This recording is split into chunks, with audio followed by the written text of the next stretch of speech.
So, you have plans of coming to Cyprus, or you started your process of coming to Cyprus, or you're a parent and you want your kid to come to Cyprus. Here are things you need to know about Cyprus. I think we should sit down and talk about this. Maybe you should pull the fucking trigger.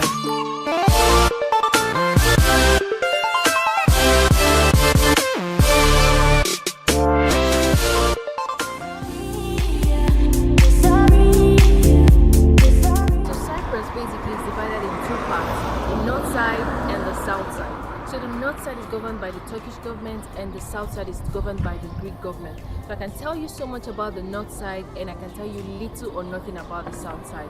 So when you hear about Cyprus, whenever you're feeling a thought, it's actually referring to the Greek side because the Greek side is listed among the EU countries. Meanwhile, the north side has not been listed amongst the EU countries. It is basically under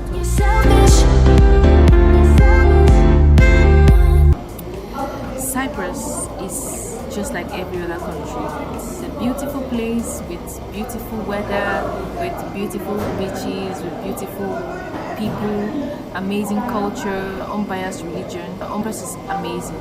Like Cyprus is a place that you can be and you won't even like have this racial issue. Well, I'm not saying there is no racial issue, but it's on the middle now. You know, if you don't find my trouble, I don't find trouble. That's Cyprus.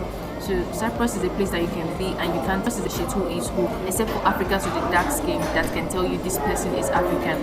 But generally you can't say this person is from Iran, you can't say this person is from Botswana, you can't say this person is from Ethiopia. You know, Cyprus is that place that you just see everybody and you can't really tell who is who. You know, Cyprus is a place I can tell you is a very, very safe place. It's a place that you can be and you have rest of, like, you have a relaxed mind. You don't have to worry about being robbed. You don't have to worry about being harassed, you know. Generally, it's a beautiful place. But to all this beauty, Cyprus is not like Cyprus is not Esmeralda. It's not a land of gold, you know. It's not a city of gold. It has its own perks. Especially as an international student, it has its own here and there, you know. The life you live in Cyprus is solely dependent on you. Cyprus does not choose a certain lifestyle for you. If you want to live on a low budget, Cyprus supports that because the life generally in Cyprus is very simple and very, very, very, very comfortable. So you can get carried away living in Cyprus and you spend over your budget.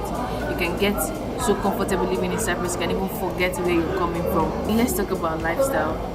Living in Cyprus basically for international students is solely dependent on you as an individual.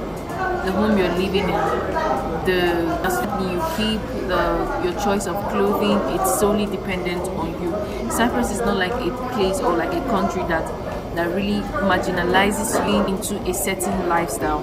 You're free to do whatever you want. Homes in Cyprus ranges between, let's say, 1 million naira to, let's say, 2 million naira a year. And you can also find some homes in Cyprus that pays that for 6 months. So it depends. You can find homes that pay 4 million naira for 6 months, 6 months rent. You can find homes that pay 4 million naira for 1 year rent. So it's dependent on you as an individual what kind of home you want to live. As an international student, you have options of living in a dormitory, you have options of renting a studio to live alone, you have options of living outside in a 2-bedroom apartment. You can live 4 in a 2-bedroom apartment. You can live 4 or 6 in a 3-bedroom apartment. You can live 5 in a 3-bedroom apartment, and you guys will split the rent equally and pay less. You can even choose to rent a 1-bedroom apartment for yourself if you can afford it. For first timers in Cyprus, I would advise you live in a dormitory, being that you don't know anywhere in Cyprus, being that you don't know your way around. So living in a hostel will kind of limit your movement till you get to know the area, till you get to know the environment. You know, living on campus is better for you as a new student or as a new international student in Cyprus than living off campus. Then when you get to know the environment, then you can now decide to share apartment with people off campus or rent an apartment for yourself. This is the most question I get. How can you get a job in Cyprus? Can you get a job in Cyprus? Can you work in school in Cyprus? Can you work and earn enough to fend for yourself in Cyprus? The truth is, working as an international student, you can either work inside school or you can work off campus in restaurants. So basically the jobs you're going to get as an international student, they are just going to be menial jobs. Don't expect to get a white collar job as an international student. So these jobs, speaking about, if you're working inside school, you can get paid like, let's say 30k to 40k for 2 hours job per day, and at the end of the month you're paid this 30k. So, and if you're working off campus, you're going to be paid like 5k per day.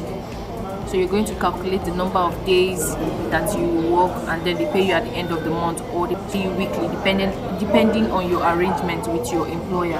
And generally, jobs in Cyprus gives you 1 day off every week. You have a day off for yourself, a sick day off, or a rest day off. So if you're working full time, you have to freeze your semester. That means you're not going to go to school.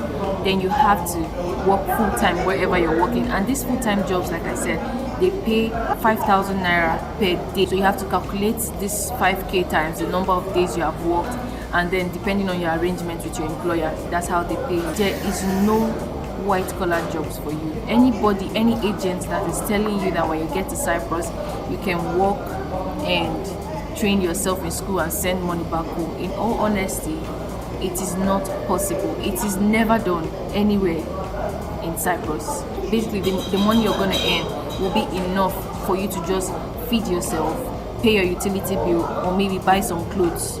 There is an or in between all this. And pay your utility bills or buy some clothes or feed yourself. And most of these places, they come with benefits of feeding. So you eat for free, and then they pay you this salary. You can use it to take care of yourself. That's jobs in Cyprus. Generally, the living in Cyprus is very simple.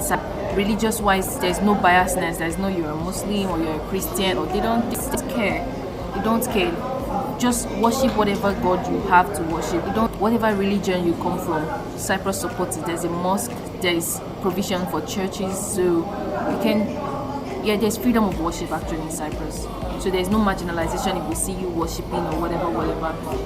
You can worship freely in Cyprus. So another thing in Cyprus you have to know is, if you must work in Cyprus, make sure you have gotten this job first before you come to Cyprus.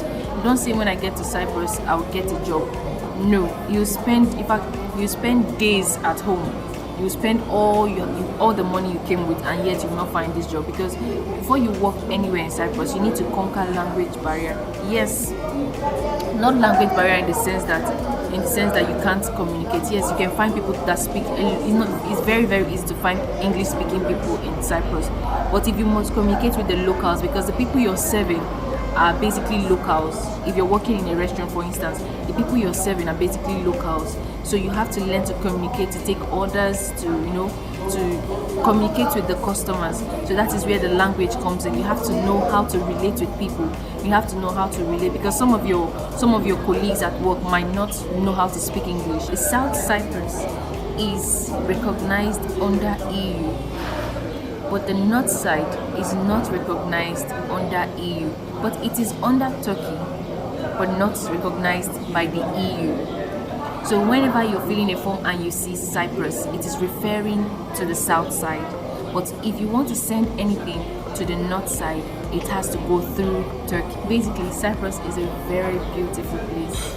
Very, very beautiful place, very safe place. Cyprus, even at 4 o'clock in the morning, is still awake. Cyprus goes to bed by, let's say, 4 o'clock in the morning and wakes up by 7 o'clock. You can go out by 3 a.m. and nobody will harass you. If you want to come to study, I will advise you to come to Cyprus. But if you want to work and you want to make like that kind of money that is in your mind, I know that kind of money that is in your mind, stay in your father's house. But if you know that you're looking for a peaceful place to be, if you know that you're looking for a stress-free place to be, a simple place that you can enjoy nature, that you can enjoy the glamours of life without being hassled or without looking over your shoulder, Cyprus is a place to be, because there are beautiful environment and nature everywhere. like you need to be in Cyprus. The summer especially, you have to be in Cyprus because the beaches are beautiful. The beaches are beautiful. The beaches look beautiful actually. So you have to be in Cyprus. You really have to be in Cyprus. So that's it for this video, guys. Subscribe to my channel. So leave your comments in the comment section below. Let me know what you think. If Cyprus is a place that you feel you can be, let me know your questions and I'll answer them. I can make subsequent videos and answer your questions. And don't forget to like and share this video with your friends and let them know about Cyprus. It's a very beautiful place to be, I must say. So till I come your way again with another tutorial, with another how-to, with another vlog, or with another rant, bye.